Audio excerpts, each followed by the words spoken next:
Hi. Daily ഇങ്ങനെ പറയുന്നത് ഭയങ്കര ബോറാണെന്നറിയാം. പക്ഷേ ഡെയിലി ഇങ്ങനെ ഓർമ്മിപ്പിക്കാതിരിക്കാൻ നിവൃത്തിയില്ല. പഠിത്തം നിന്നു പോയവരുണ്ടെങ്കിൽ വീണ്ടും തുടങ്ങുക. പഠിത്തത്തിൻ്റെ ഇൻറ്റൻസിറ്റി കുറഞ്ഞവരുണ്ടെങ്കിൽ നിന്ന് പോകാതെ നോക്കുക. ഒരു ദിവസം കുറച്ചായിട്ട് പഠിച്ചു പോയാൽ അത്രയും നമുക്ക് കഴിയും. നമുക്ക് എക്സാം വരുന്നു, നമുക്ക് ക്രിസ്മസ് വെക്കേഷനാണ്, ന്യൂ ഇയർ ആണ് എന്ന് ചിന്തിച്ചിരിക്കാനുള്ള സമയമില്ല. അടുത്ത ക്രിസ്മസ് വെക്കേഷനും ന്യൂ ഇയറും ആകുമ്പം നമ്മളുടെ പേര് നല്ലൊരു റാങ്ക് ലിസ്റ്റ് വരണം, നമുക്ക് ജോലി കിട്ടണം. അത് നിർബന്ധമാക്കി വെച്ചുകൊണ്ട് നമ്മൾ കിട്ടുന്ന മാക്സിമം ടൈം യൂട്ടിലൈസ് ചെയ്യുക. ഇപ്പോൾ കിട്ടുന്ന സമയമോ സാഹചര്യമോ അവസരങ്ങളോ നമുക്ക് പിന്നീട് ഒരിക്കൽ കിട്ടണമെന്നില്ല. സോ ഇപ്പോൾ നമുക്ക് കിട്ടുന്നത് നമ്മൾ മാക്സിമം യൂട്ടിലൈസ് ചെയ്യാവുന്നേ ഉള്ളൂ. സോ നമുക്ക് പഠിക്കാം.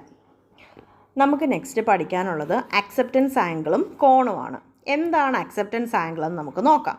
അപ്പം അതിന് വേണ്ടിയിട്ട് നമ്മൾ താഴെ തന്നേക്കുന്ന പിക്ചർ നോക്കിക്കേ. ഈ പിക്ചറിനകത്ത് 2 റേസ് ആണ് കാണിച്ചേക്കുന്നത്. എ എന്ന് പറയുന്ന റേയുമുണ്ട്, ബി എന്ന് പറയുന്ന റേയുമുണ്ട്. എ എന്ന് പറയുന്ന റേ തീറ്റ എ എന്ന് പറയുന്ന ആംഗിളിലാണ് കോറിലേക്ക് വന്ന് ഹിറ്റ് ചെയ്യുന്നത്. എ എന്ന് പറയുന്ന റേ തീറ്റ എ ആംഗിളിലാണ് കോറിലേക്ക് ഹിറ്റ് ചെയ്യുന്നത്. ബി എന്ന് പറയുന്ന റേ തീറ്റ എയേക്കാളും കുറച്ചും കൂടെ കൂടിയ ആംഗിളിലാണ് വന്ന് ഹിറ്റ് ചെയ്യുന്നത്. നമുക്ക് എ എന്ന് പറയുന്ന റേയുടെ കേസ് ആദ്യം നോക്കാം. എ എന്ന് പറയുന്ന റേ തീറ്റ എ ആംഗിളിൽ വന്ന് ഹിറ്റ് ചെയ്തിട്ട് അകത്തേക്ക് കോറിനകത്തേക്ക് കടന്നു. കോറിനകത്തൂടെ ട്രാവൽ ചെയ്യുന്ന റേ കോറിൻ്റെയും ക്ലാഡിങ്ങിൻ്റെയും ബൗണ്ടറിയിൽ വന്ന് ഹിറ്റ് ചെയ്യുന്നുണ്ട്. അപ്പോൾ കോറിൻ്റെയും ക്ലാഡിങ്ങിൻ്റെയും ബൗണ്ടറിയിൽ നമ്മുടെ എ എന്ന് പറയുന്ന റേ ഉണ്ടാക്കുന്ന ആംഗിൾ എത്രയാണെന്ന് നോക്കി. അത് നമ്മുടെ ഫൈസി ആണ്.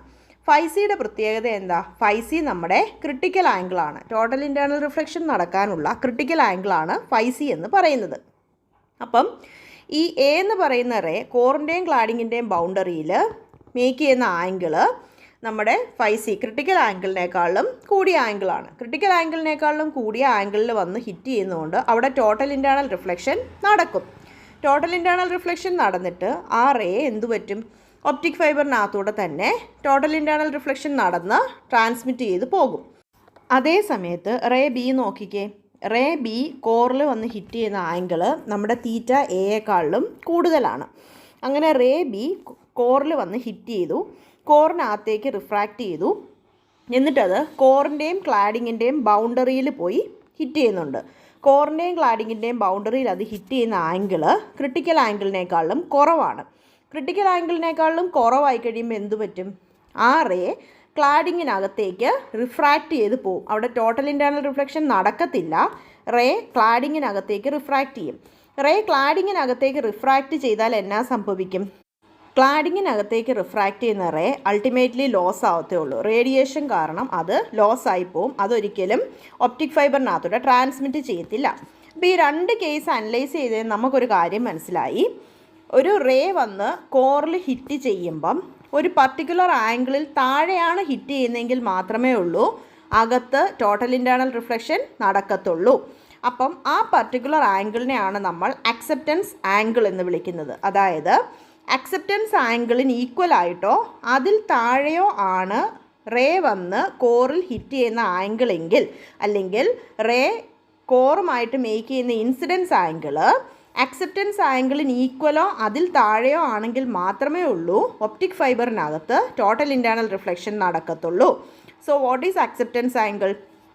ഒരു പർട്ടിക്കുലർ ആംഗിൾ, അതായത് ഒരു റേ കോറുമായിട്ട് മേക്ക് ചെയ്യുന്ന ഇൻസിഡൻസ് ആംഗിളാണ് അക്സെപ്റ്റൻസ് ആംഗിൾ.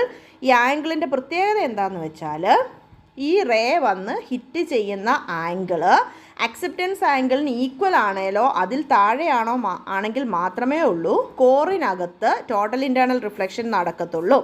അക്സെപ്റ്റൻസ് ആംഗിളിലും കൂടിയ ഒരു ആംഗിളിലാണ് റേ വന്ന് കോറിൽ ഹിറ്റ് ചെയ്യുന്നതെങ്കിൽ ഒരിക്കലും ഒപ്റ്റിക് ഫൈബറിനകത്ത് ടോട്ടൽ ഇൻറ്റേർണൽ റിഫ്ലക്ഷൻ നടക്കത്തില്ല. പകരം എന്തു പറ്റും? അത് റേഡിയേഷൻ വഴി ലോസ് ആയി പോകും. സോ നമുക്കൊരു റേ അല്ലെങ്കിൽ ലൈറ്റ് ട്രാൻസ്മിറ്റ് ചെയ്യണം, ഒപ്റ്റിക് ഫൈബറിനകത്തൂടെ ട്രാൻസ്മിറ്റ് ചെയ്യണമെന്നുണ്ടെങ്കിൽ അതെപ്പോഴും കോറിൽ വന്ന് ഹിറ്റ് ചെയ്യുന്ന ആംഗിള് അക്സെപ്റ്റൻസ് ആംഗിളിലും താഴെ ആയിരിക്കണം.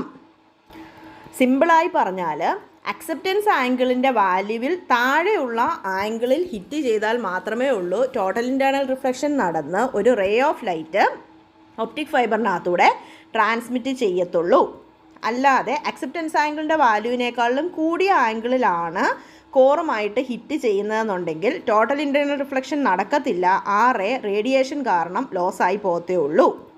നമ്മുടെ ഫിഗറിൽ കാണിച്ചേക്കുന്ന പോലെ ഈ ആക്സെപ്റ്റൻസ് ആംഗിളിന് താഴെ വരുന്ന ആംഗിൾ എല്ലാം കൂടെ മേക്ക് ചെയ്യുന്ന കോണാണ് ആക്സെപ്റ്റൻസ് കോൺ എന്ന് പറയുന്നത്. ആക്സെപ്റ്റൻസ് ആംഗിളിൽ താഴെ വരുന്ന ആ ആംഗിൾ എല്ലാം കൂടെ മേക്ക് ചെയ്യുന്ന കോണാണ് എന്തെന്ന് പറയുന്നത്, അക്സെപ്റ്റൻസ് കോൺ എന്ന് പറയുന്നത്. അതായത് അക്സെപ്റ്റൻസ് കോണിനകത്തൂടെ വന്ന് ഹിറ്റ് ചെയ്താൽ ആ റേ ടോട്ടൽ ഇൻറ്റേർണൽ റിഫ്ലക്ഷൻ വഴി ട്രാൻസ്മിറ്റ് ചെയ്ത് പോകും. അക്സെപ്റ്റൻസ് കോണിന് ഔട്ട്സൈഡ് ആണ് വന്ന് ഹിറ്റ് ചെയ്യുന്നതെങ്കിൽ റേ ടോട്ടൽ ഇൻറ്റേർണൽ റിഫ്ലക്ഷൻ വഴി ട്രാൻസ്മിറ്റ് ചെയ്യത്തില്ല, അത് ലോസായി പോവുകയും ചെയ്യും. ഇനി നമുക്ക് പഠിക്കാനുള്ളത് ന്യൂമറിക്കൽ അപ്പേർച്ചറാണ്. എന്താണ് ന്യൂമറിക്കൽ അപ്പേർച്ചർ?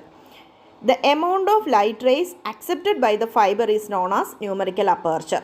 എന്തുമാത്രം ലൈറ്റ് റേസ് ആണോ ഫൈബർ അക്സെപ്റ്റ് ചെയ്യുന്നത് അതിനെ പറയുന്ന പേരാണ് ന്യൂമറിക്കൽ അപ്പേർച്ചർ എന്ന് പറയുന്നത്. ഫൈബറിന് അക്സെപ്റ്റ് ചെയ്യാൻ പറ്റുന്ന ലൈറ്റ് റേസ്, എന്തുമാത്രം ലൈറ്റ് റേസ് ആണോ ഫൈബർ അക്സെപ്റ്റ് ചെയ്യുന്നത് അതിനെയാണ് നമ്മൾ ന്യൂമറിക്കൽ അപ്പേർച്ചർ എന്ന് പറയുന്നത്. നമ്മൾ സ്നെൽസ് ലോ വെച്ചിട്ട് ന്യൂമറിക്കൽ അപ്പേർച്ചറിൻ്റെ എക്സ്പ്രഷൻ എഴുതി കഴിഞ്ഞാൽ നമുക്ക് numerical aperture is equal to sine phi A എന്ന് കിട്ടും.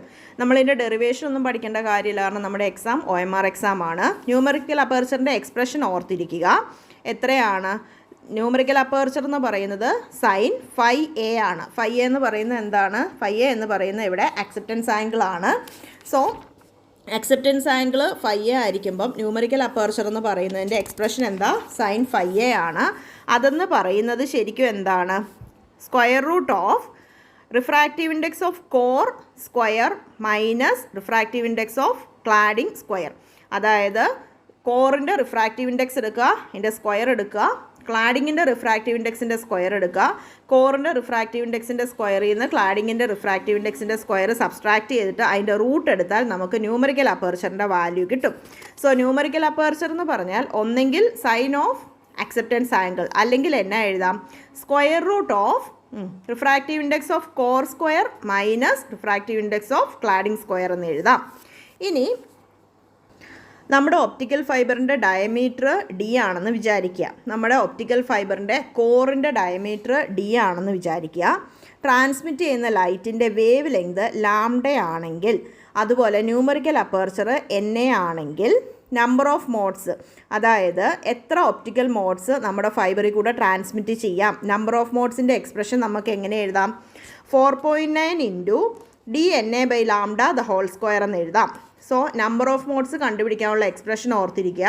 നമ്പർ ഓഫ് മോഡ്സ്, എത്ര ഒപ്റ്റിക്കൽ മോഡ്സ് നമ്മുടെ ഫൈബറിൽ കൂടെ ട്രാൻസ്മിറ്റ് ചെയ്യാം എന്നതിൻ്റെ എക്സ്പ്രഷനാണ് N is equal to number of modes is equal to 4.9 into dNA/λ the whole square. D എന്ന് പറയുന്നത് എന്താ? കോറിൻ്റെ ഡയമീറ്റർ ആണ്. ലാംഡ എന്താ? ട്രാൻസ്മിറ്റ് ചെയ്യുന്ന ലൈറ്റിൻ്റെ വേവ് ലെങ്ത് ആണ്. NA എന്താ? ന്യൂമറിക്കൽ അപ്പേർച്ചർ ആണെന്ന് ഓർത്തിരിക്കുക. ഇനി സിംഗിൾ മോഡ് ആണെങ്കിൽ, സിംഗിൾ മോഡ് ട്രാൻസ്മിഷന് ഡയമീറ്ററിൻ്റെ എക്സ്പ്രഷൻ എന്താണെന്ന് നോക്കാം. സിംഗിൾ മോഡ് ട്രാൻസ്മിഷൻ ആണെങ്കിൽ ഒപ്റ്റിക്കൽ ഫൈബറിൻ്റെ കോറിൻ്റെ ഡയമീറ്റർ എത്ര വരും? D < 0.76/NA lambda. 0.76/NA lambda ആണ് സിംഗിൾ മോഡ് ട്രാൻസ്മിഷന് ഡയമീറ്ററിൻ്റെ maximum value. Multi mode transmission ആണെങ്കിൽ diameter should be greater than 0.76 divided by NA into lambda. So expression for diameter എന്ന് പറയുന്നത് സിംഗിൾ മോഡ് ആണെങ്കിൽ diameter should be less than 0.76/NA into lambda. ഇനി multi mode ആണെങ്കിൽ diameter should be greater than 0.76 divided by NA into lambda എന്ന് വരും. So നമ്മൾ acceptance ആംഗിളും acceptance കോണും ന്യൂമറിക്കൽ അപ്പേർച്ചറുമാണ് നോക്കിയത്. നമുക്കിനി നോക്കാനുള്ളത് ടൈപ്സ് ഓഫ് ഒപ്റ്റിക്കൽ ഫൈബർ ആണ്. നെക്സ്റ്റ് ക്ലാസ്സിൽ നോക്കാം. Thank you.